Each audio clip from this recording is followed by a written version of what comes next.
Welcome to Mindfulness at Lunch, and my name is Angie Chu. I am the host for today, and I am also the CEO and founder of Brown Center and a mindfulness principal that teaches mindfulness-based stress reduction, mindfulness-based cognitive therapy, as well as the mindfulness for enhanced performance.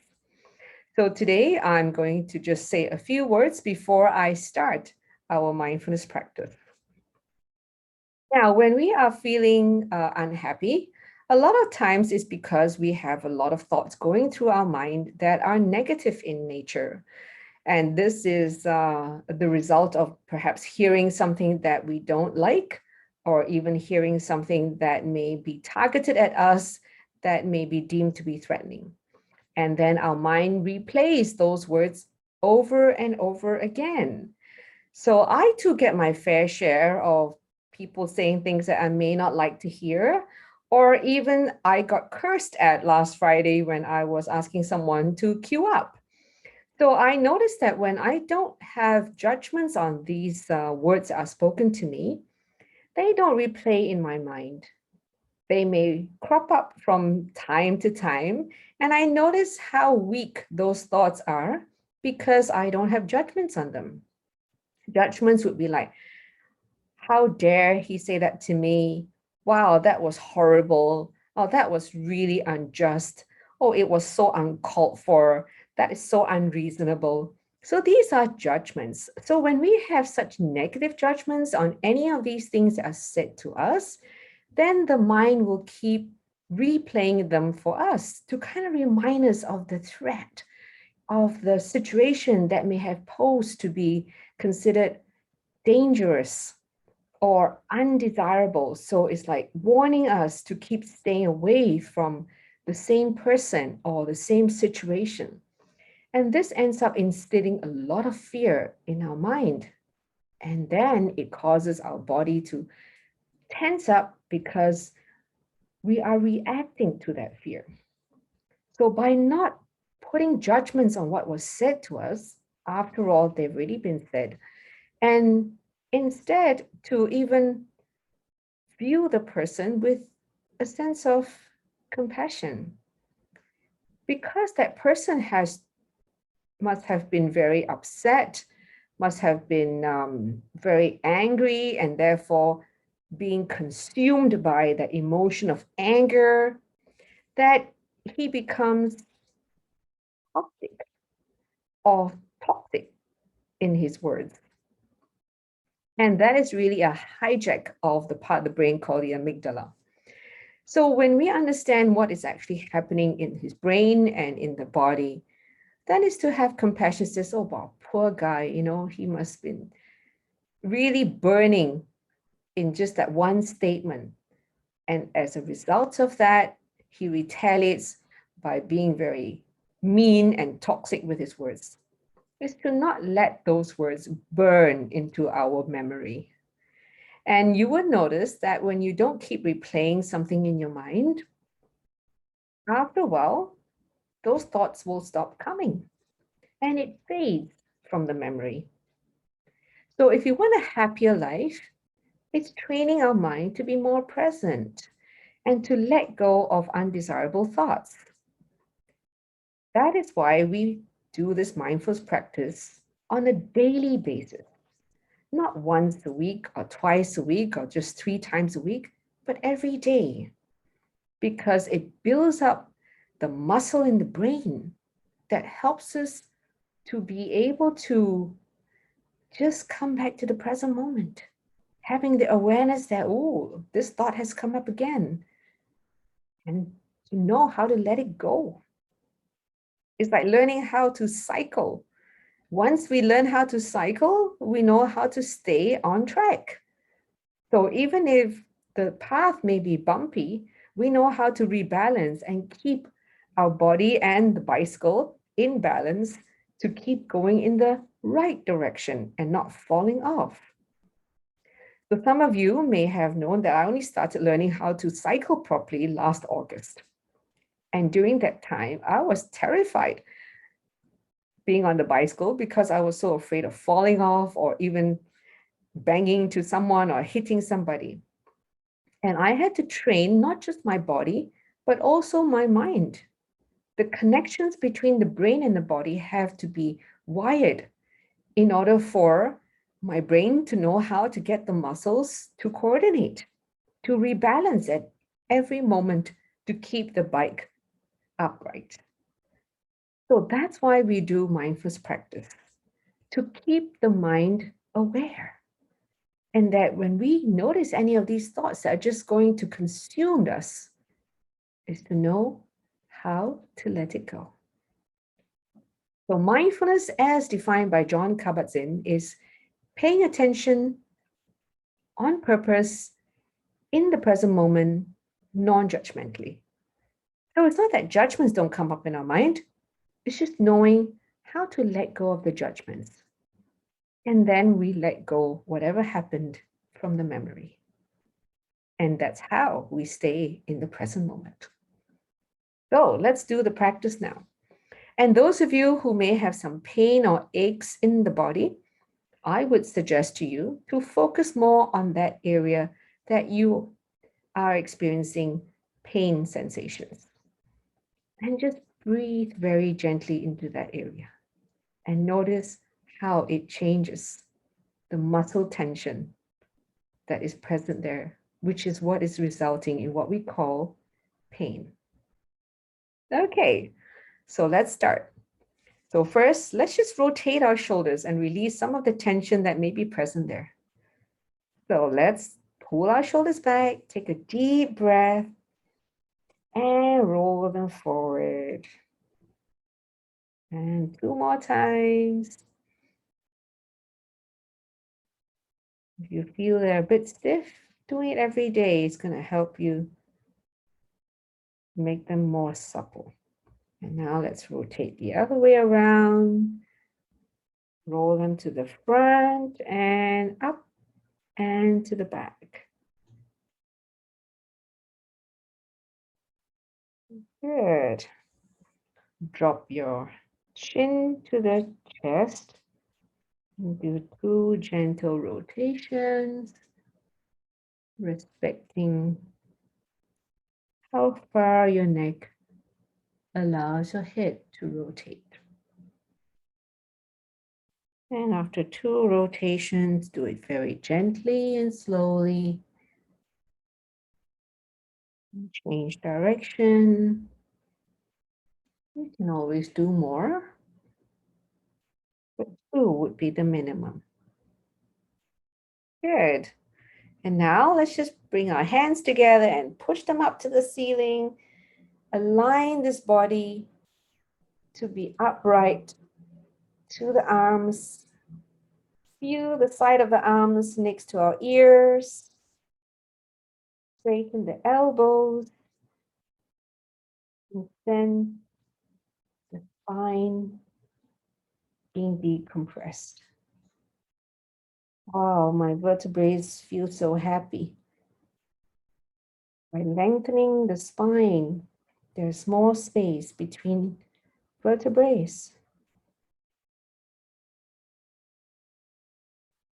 And you can stretch your hands higher a bit more, straightening your elbows a little bit more would be great.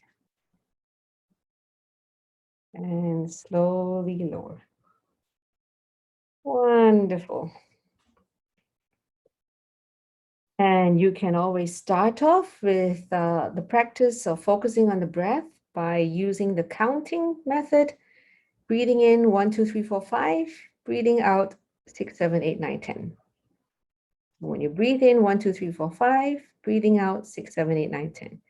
And when you find that your mind is more calm and able to stay with the breath more, then you can let go of the counting. So now let's close our eyes. Take 3 beautiful deep breaths.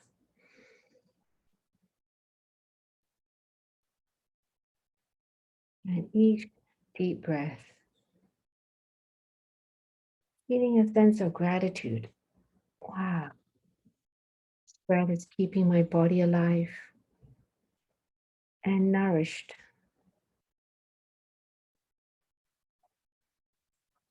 And just drop, first of all, your attention into your body. And noticing any part of the body that may have some sensations, could be tingling, cooling, throbbing.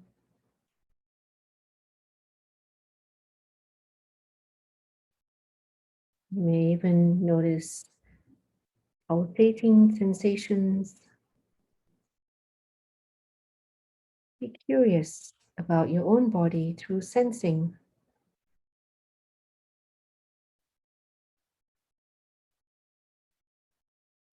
noticing where your feet are placed, and you may wish to adjust the placement of your feet in order to be more comfortable.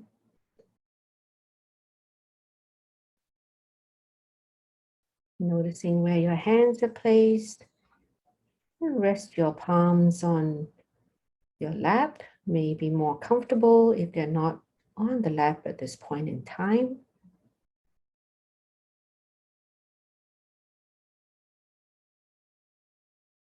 And any part of your body that you feel it's painful, place your hand on that part of the body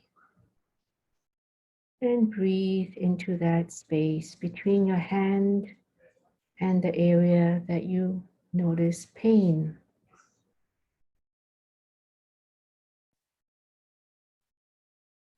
Breathe into that area, not to get rid of the pain, but to give it some kindness,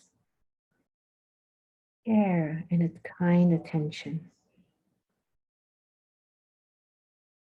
It's like when a kid falls down and injures the knee. You place your hand on the knee and very lovingly say, "Oh, that's okay." Or sayang, in Malay, there's a nice word called sayang, very soft and gently. You can place your hand on that area and even gently rub against that area where you feel tension or tightness or pain.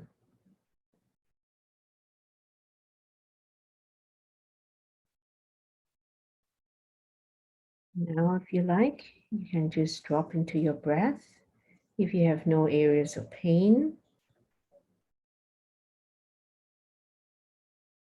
You can use the counting method 1 to 5. Count when your breath is going in, 6 to 10 when the breath is going out. Synchronize the counting with the breath, not the other way around. The counting follows the breath.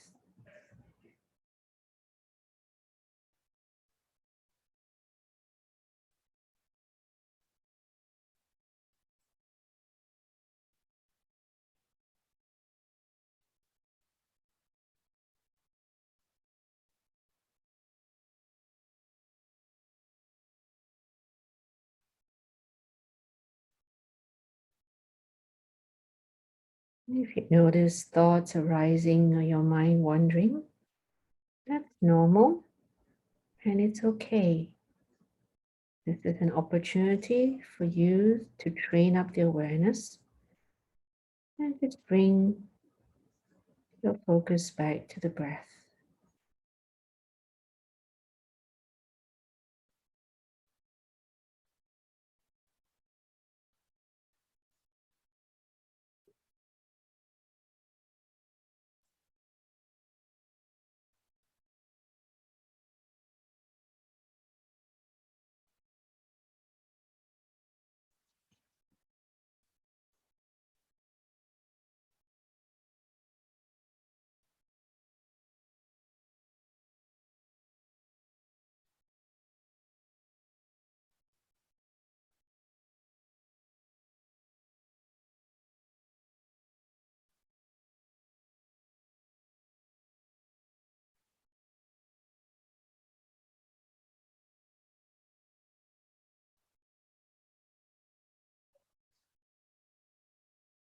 Notice where your mind is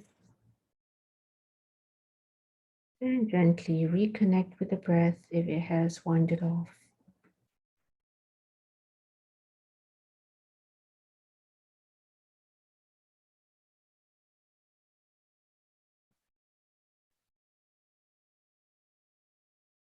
If you're focusing on the part of the body that is experiencing pain, you can continue to do so by just breathing kindness into it and welcoming the sensations that you feel as they have alerted you to that area that's calling you out for attention.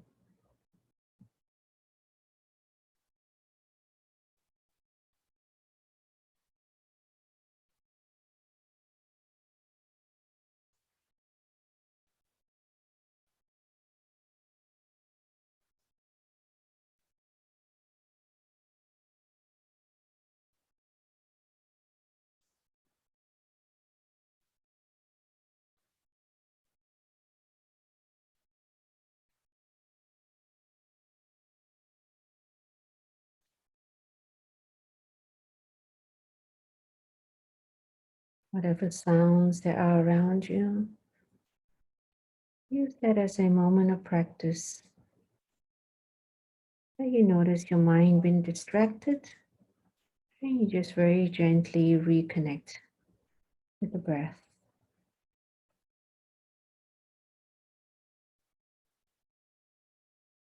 Sounds will always exist around us, part and parcel of the environment.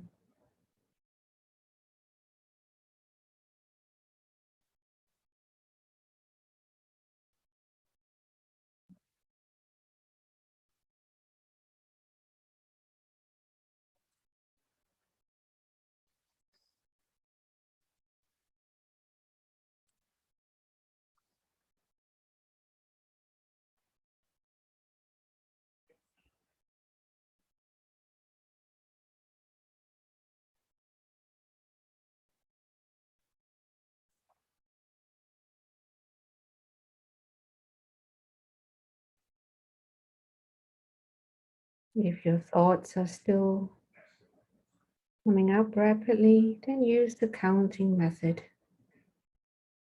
to help the mind stay focused on the breath.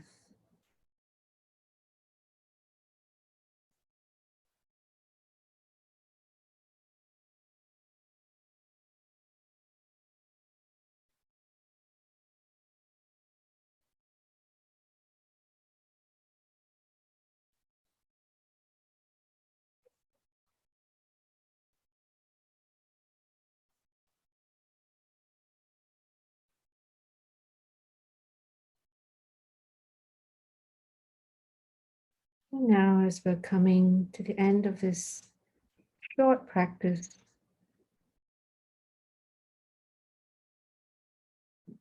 just reflecting on what have you discovered about your mind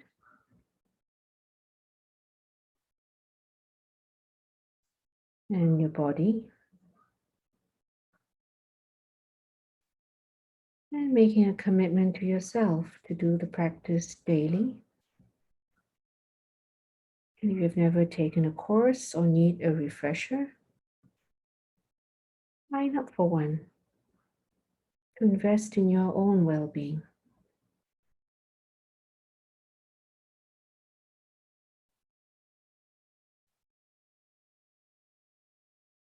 Now focusing on your breath, counting 3 more breaths, and open your eyes.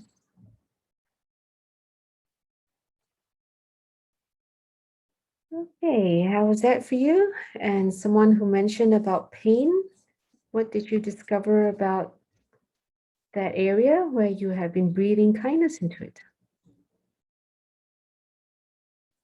Okay, so now I'm going to take some questions.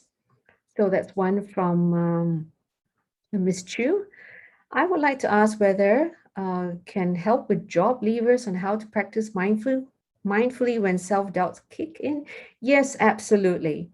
Because much of the torture that goes on in our mind is the thoughts that are self-doubting, undermining our self-confidence, making ourselves lose confidence, and even making ourselves feel worthless.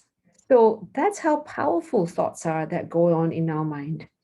So when we are aware of such thoughts are arising, is to train the mind to just come back to the present moment. And usually we use the breath, but it can be using your finger to focus your mind on it. And this is how we let go of such self-destructing thoughts. Hey, next question is how to overcome fear that I won't be able to sleep tonight, especially when I have an important event the next day. I would recommend you to use the audio track that is a body scan to have your mind focus more on the different parts of the body to help it to relax. And when your body relaxes, your mind relaxes, then you're more likely to be able to slip into sleep. So this is how we help the mind to stop ruminating, worrying, thinking over and over again what's going to happen the next day. Another question is how to respond when adult son is always rude and disrespectful. Don't respond. Okay, so respond by not saying anything back. So I have two grown-up children now, and there were many moments that they were rude.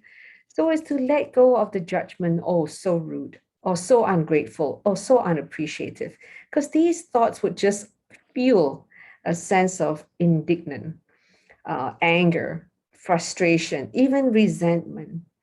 So it's just to accept that they're going through this phase of resenting us. So bear in mind, they have a lot of judgments too about their parents.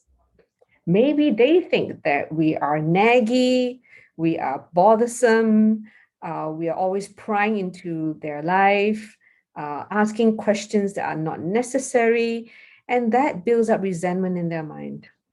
And so then the way they talk to us would tend to come across sounding rude.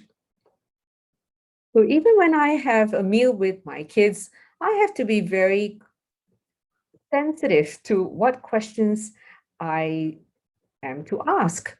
Because if they deem that, oh, that question is too nosy, or why do you want to know, mom?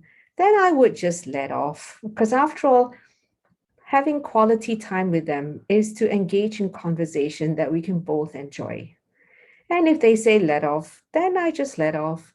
There's no need to overreact and or even react to say, why can't I ask the question? Why are you being so rude? Because that would just ruin the time together.